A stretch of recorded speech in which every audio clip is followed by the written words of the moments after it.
Women say I have a nice belly button. Is that true? Oh God.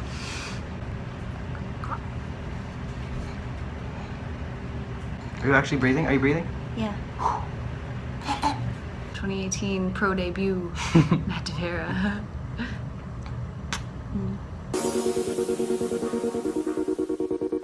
Welcome to the beast, I unleash, I'm a motherfucking beast.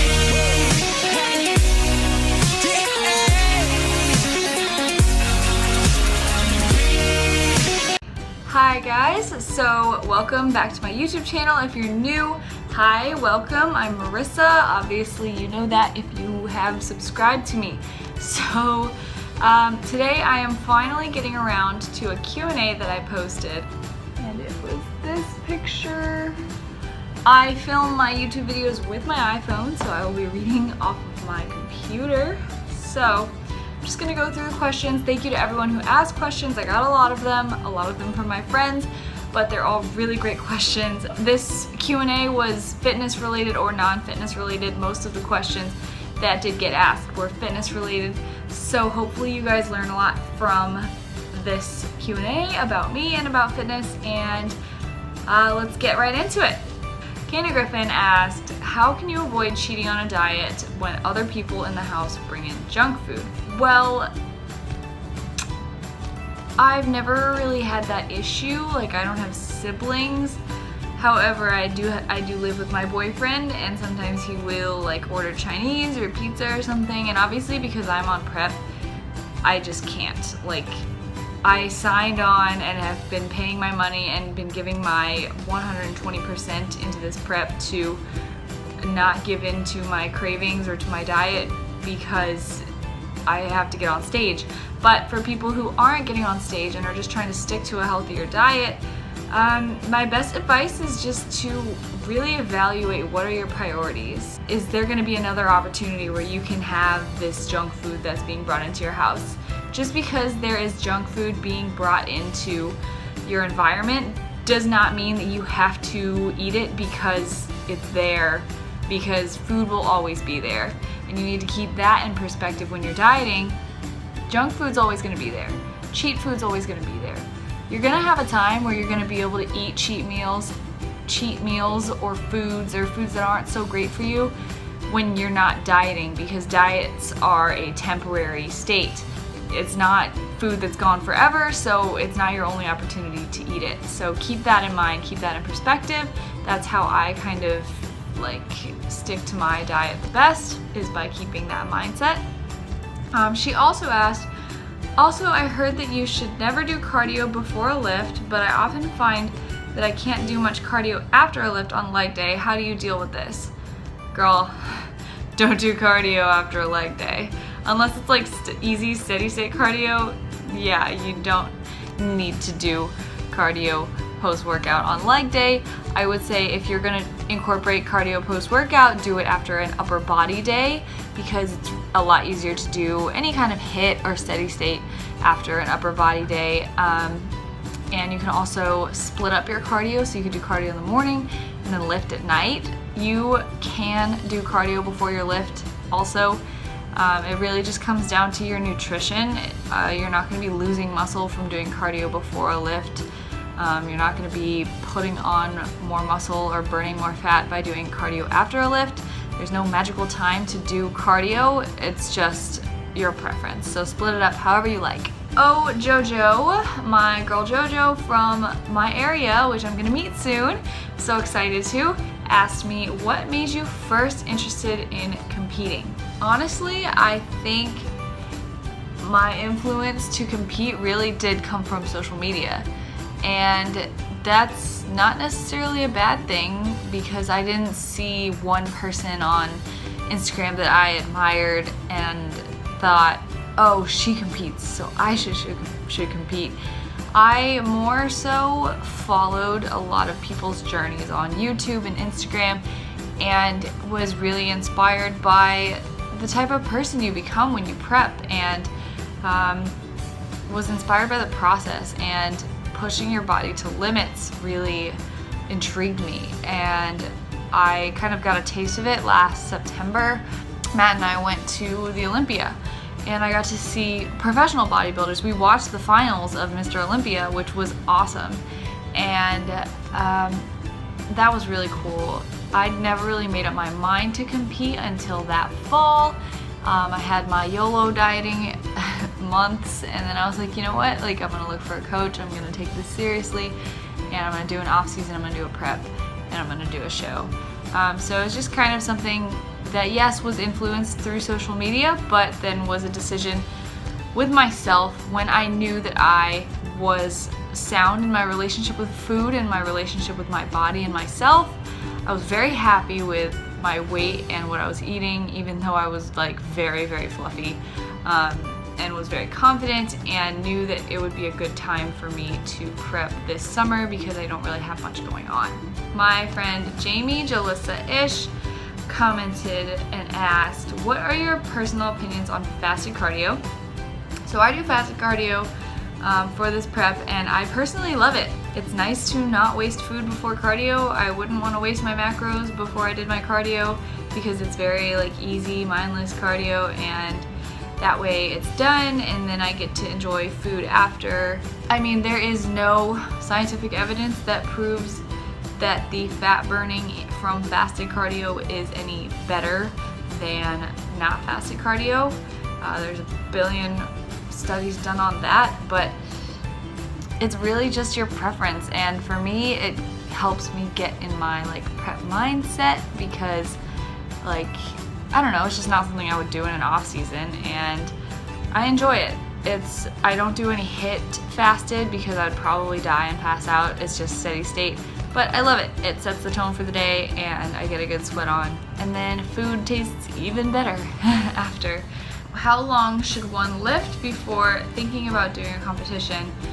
I personally believe you should be lifting for at least a year, like intensely focusing on bodybuilding and building up the foundation that a competitor needs. So for bikini, that would be your glutes and your shoulders, and your back, and creating that hourglass shape. I personally even think that I could have spent more time building before I cut for this first show, but this was a time in my life where a prep is appropriate, and I'm already excited to build this coming off season because I know that my physique is relatively new. I'm only 19 years old. I haven't been lifting for that many years. So the longer you can build, especially if you're in your teenage years, build. The stage will always be there, and the longer you are building muscle and not in a caloric deficit, then you are going to have a 10 times better package when you actually do decide to cut down and get on stage. So I don't have regrets with when I started, but I think personally I could have started prepping a little later. But I'm gonna do my best, see how it goes, and then build from there. Next question, how did you and your boyfriend meet? We met at the gym. I worked at the front desk at the time, and he had just gotten a job. His best friend was the assistant operations manager, and he helped get Matt the job. And then we had a shift together and exchanged numbers. I actually had a boyfriend at the time and wasn't really like looking for anything, but we started just hanging out as friends, and we just really got each other, and needless to say that other relationship ended very soon after, and we really just haven't spent any time apart since. And so we met at the gym, and we would just work out every day and then hang out afterwards and eat a lot of Chipotle, and that was how we met, and now we live together. How do you balance work, social life, and prep? I work at the gym. Prep is at the gym, and my social life, my friends are from the gym. It's not the most balanced lifestyle. Right now, that's what works for me. I don't feel the need to be branching out and doing other things. Prep is just my focus, and prep is a lifestyle that does not allow a lot of balance in that respect. I work as a personal trainer right now at my gym, so I'm usually in the gym like 2 to 3 times a day, doing like cardio and then training clients and then doing my lift. However, I will have school in the fall, so I won't be working as much and I'll be doing just online training from my website, and I won't be prepping during the school year, so that will be a time for me to branch out more socially and find other things that I need to prioritize, like school. Now is just not a time for balance, to be honest, and if I were trying to achieve like ultimate balance during prep, I probably would sacrifice a lot of the quality of the effort I'm putting into my prep. So that's just my personal opinion with how I balance things. If someone is just getting into fitness / lifting, should they bulk to build muscle or lean out first and then do a bulk to build muscle? So, I mean, obviously everyone starts in a different place. If you have like 100 pounds to lose, or if you're a very large person, there is actually a lot of studies to show that resistance training and cardio while you are cutting, you can actually build muscle while cutting if you are losing like an excess amount of weight. But for the average, like normal, like small girl like me who got into lifting, I was honestly pretty skinny. Or if you just have like a little bit of fat to lose, or like 10-20 pounds to lose, I would say build your metabolism, especially women, because generally women tend to undereat in the first place, and so you're not really going to get anywhere from cutting from that point, because if you're already eating like 1,200 calories a day, what are you going to cut from? You're just going to start a really vicious cycle. So you don't have to bulk, but you can be slightly above maintenance and do a lot of body recomposition, which just means building muscle and burning fat at the same time, changing the composition of your body fat percentage and your lean muscle percentage. You can do that while maintaining your weight, or like putting on a little bit of weight, which will mostly be lean muscle, and changing the way you look without actually cutting. So, oh my gosh, you're home early. Yes, it's home early. I'm filming a video, but I'm gonna stop now. Okay, look who just came home. Wait, answer this question. Lash Love 11XO, which is my girl Sophia, asked, will your boyfriend eventually compete as well? Will I ever shave? I should. Probably won't. So will you ever compete as well? I don't think my body's where it needs to be on stage right now, but I'd say maybe in a year or two down the road, I could see myself competing. There you have it, folks. Stay tuned. 2018. 2018 pro debut, Matt DeVera. Thanks, baby. Next question. How important do you think a bulk is, and how high calories should one go? Another question that kind of goes along with it. How does one avoid gaining too much unnecessary fat during a bulk? A bulk is very important. It does not have to be an aggressive bulk. It does not have to be a YOLO, eat whatever I want bulk. It can be, but the important thing is that you spend time at maintenance, or a bit above maintenance, or far above maintenance if you're comfortable with that, in order to put on muscle and build your metabolism. So yes, it is very important. And you can go as high calorie as you are comfortable with. So if you really don't want to be putting on fat, then, or if you don't want to be putting on excess fat, then you can be like 200-300 calories above maintenance. To gain a pound a week, that would be 500 calories above maintenance. For some people, like smaller women, that's probably a little aggressive. For men, that's probably the minimum. So it just depends on who you are, what your goals are, what you're comfortable with. What are your opinions on artificial sweeteners and consuming them during prep? I have definitely changed my opinion since starting prep about artificial sweeteners. Personally, I do not consume them during prep because like nothing, like no Walden Farms, no diet soda, and nothing with sugar alcohol except chewing gum. And I keep that in moderation because it is a lot of calories that, yes, are very minimal, but when you are consuming them in high amounts, they do add up. They are slightly caloric and they do add up, and they contribute a lot to bloating and digestion issues. So I personally don't like consuming them during prep. I have 2 packets of Truvia a day. It's really all I need and it's all I really want. And I think if you want consistent weigh-ins and consistent results in prep, then I highly suggest limiting them at least. If you are just living life day to day, there's nothing wrong with artificial sweeteners, especially if you use them to curb a sweet tooth, because it is helpful, but I just don't like the adverse side effects when on a very restrictive prep. That is all I will say about that. I could talk for a lot longer. Anyways, Christy Lynn Fit, my girl, asked me, why are you so pretty? I don't know. You think I'm pretty? I don't know, I'm just naturally this gorgeous. And what is your favorite cheat meal? Hawaiian pizza with sausage, green pepper, bacon, mushroom, and artichokes. Added with extra cheese, extra sauce, stuffed cheese crust. That is what I want post-show. First thing that I want post-show is that pizza. Exactly, I will get it. I don't know how, I'm gonna do it. I will get it. What is your favorite macro-friendly meal? Brownie batter, cream of wheat. Go to my video with Max tuning in it. My recipe's there. I post a picture of it like every freaking day. It's amazing. It's amazing. It's just brownie batter awesomeness with peanut butter everywhere, and it's freaking awesome. And my favorite protein bar is probably Fit Crunch bars, or I'd say Fit Crunch bars probably take the cake.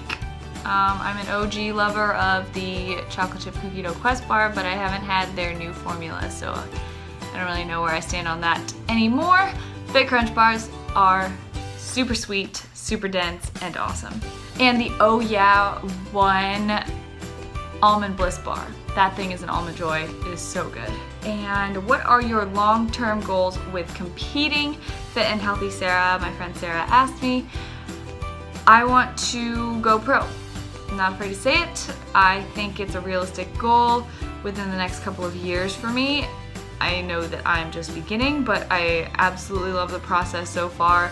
Obviously, I will know for sure about this goal when I step on stage and when I experience the actual show day, because I haven't done that yet. But so far with the process, with pushing myself mentally and physically to my limits, and I'm being 5 weeks out, I love it, and I think going pro is something that I want to do because I am a really freaking competitive person. I've always been an athlete. I've always pushed myself to my limits in everything that I do, and that's the next step for me. And I don't know, that's just something that makes me, I desire a pro card. I don't know, it'd be cool. Right now I want to qualify for a national show. So first goal is to place at my first show. And then, have you been experiencing any cravings while doing a clean eating prep? So if you guys are not familiar, I'm not having any, like I said, sugar alcohols or whey or dairy or anything processed with a label. So basically like a bro prep, except it's flexible dieting, so I choose what bro foods that I eat. And honestly, I know what I want post-show, but I'm not like dying for it right now.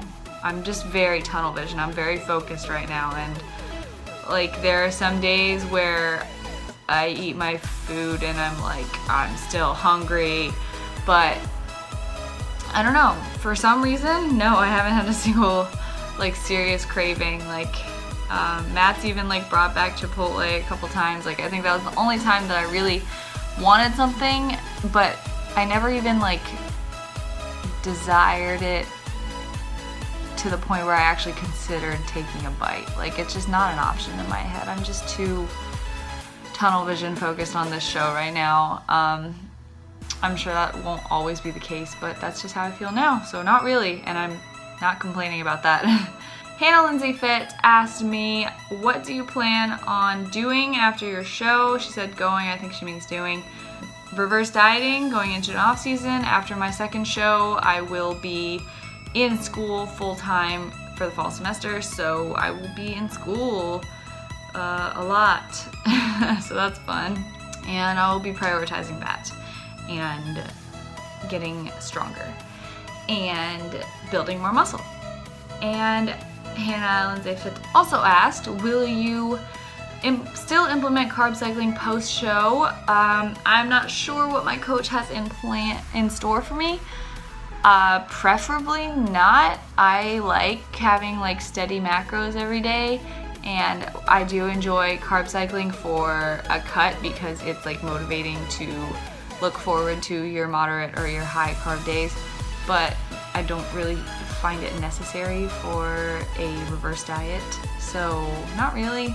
Hopefully not. I don't know. Ask my coach. And then Sarah also asked, what are your hobbies outside of lifting? I don't do them very often, obviously not right now, but I am a volleyball player. I have always been a volleyball player. I will do like recreational tournaments and like outdoor tournaments during the summers usually. Like in one of my videos, I went to a beach tournament. That was really fun. So that's just a hobby now. Volleyball. I play guitar, I sing, I enjoy that. I haven't really dabbled with that much. I'm not amazing at it, but I can strum. I like snowboarding. I really like snowboarding. Never skied before, but I don't plan on it. I love snowboarding. I would love to do that more next winter. And I want to get into reading, but I can't really say that's a hobby because I haven't really started doing that again yet. That's about it.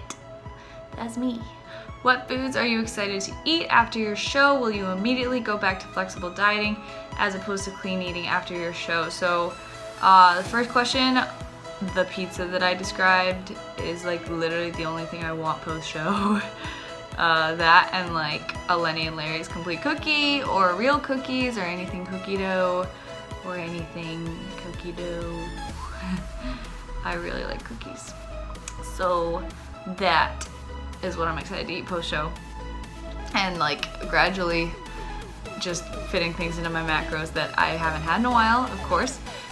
Will you immediately go back to flexible dieting? Yes. I want to slowly incorporate food groups back in very intentionally and very strategically. So I don't want to just go from clean eating to eating all dairy and all gluten and all sugar alcohols all at once.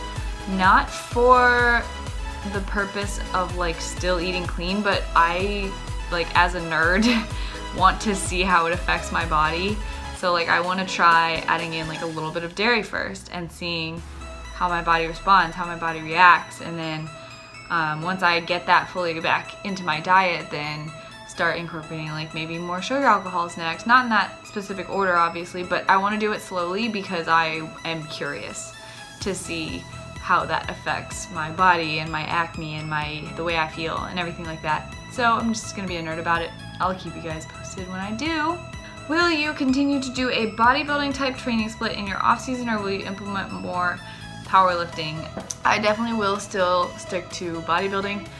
I kind of like power builded before I started working with my coach, I guess. I just did a lot of deadlifts and a lot of squats and like tried to go heavy, but my goals with the off season, obviously I'm going to get stronger. My goal is to get stronger, and because strength is an indicator of building muscle mass, but powerlifting is not something on my agenda at the moment. It just doesn't really enthuse me. It's just not something I really like desire to do. Also, my traps are a huge problem. They're really big, and they've come down a lot from where they used to be, but I primarily sumo deadlift, so I don't know. If I do start deadlifting again, then it will be conventional, and I want to squat heavy. I will bring my rep ranges down probably. I probably will do some sort of strength programming for squats to put the most mass on my legs possible, but I will primarily be doing bodybuilding hypertrophy style training because I also enjoy it more and feel like I get the most results out of it. Cam_Quera asked, are you able to lose fat percentages with just being in a deficit, or is it best to do carb cycling if already low in weight and losing the excess fat? So you are able to lose fat while both using steady macros throughout the week or carb cycling. Typically what I will do with a client is I will keep them on steady macros just because it's easier for them to plan out their days and to hit their macros better, and it's just simpler for the body until they really do need carb cycling, because sometimes, especially in a prep standpoint, if you keep dropping calories lower with static macros, at some point you're not going to want to like drop someone's macros below a certain calorie level, because that's certainly not healthy. So then carb cycling introduces a different pattern of food intake that will shock the metabolism and throw something different at it to kind of break you past a plateau. So I would say do static macros until you feel like you need carb cycling in your life, and you may never need carb cycling. And some people like to carb cycle all the time just because they enjoy it. It's really just a matter of personal preference and where you want to go with your goals. And then how do you calculate your personal macros for carb cycling? So if you know your macros for just day-to-day life, you just take those calories, and on low carb days you want to raise your fats and lower your carbs, keep your protein the same, and redistribute calories in that same calorie level. And for your moderate or high days, you will do the same thing. You'll keep protein the same, and you will redistribute calories so that carbs are higher on high carb days and fats are lower on high carb days, and then moderate days can probably be somewhere in the middle. And you can either carb cycle with low and high calorie days, so your low carb days are also low calorie days and your high carb days are high calorie days. And with that, you just want to make sure your average calories throughout the week is the same. So for 7 days with that cycle, if it's like low, low, high, then that cycle needs to be the same amount of calories every week. And then if you're just doing static macros, or static calories, then you don't need to worry about that. So it is up to you. There are a billion different ways to do carb cycling. I can do a video on that if you'd like, so comment below if you want me to do a video on that. But that is, in a nutshell, how you will calculate your personal macros for that. LashLove11XO said, unrelated to health and fitness, but what are your favorite beauty products? I'm a fan of the Urban Decay Naked Palette, the original one. Half Baked is my favorite eyeshadow color, as well as Gunpowder, the like black shimmery one. I really just use Maybelline eyeliner and Maybelline mascara. That's it. That's basically it. And then I'm a Phoenix 9 asked, what macros do you recommend to reduce body fat percentage? What about macros to maintain? You will have to look at yourself for that. So to reduce your body fat percentage, it will have to be a caloric deficit or maintenance. Honestly, if you are looking to just do body recomposition, you can reduce your body fat percentage at maintenance. And macros to maintain, see what macros you're intaking, and if your weight is the same throughout like 2 to 3 weeks, then you are maintaining. Those are good macros for you. So yeah, you just have to look at yourself, and you have to see what you're eating and see how your weight trends over a long period of time. It takes patience, but it is worth it. And that is all the questions that I had. So this is going to be a really long video, but if you like the video, then please give it a thumbs up and comment below anything else you would like to see from me.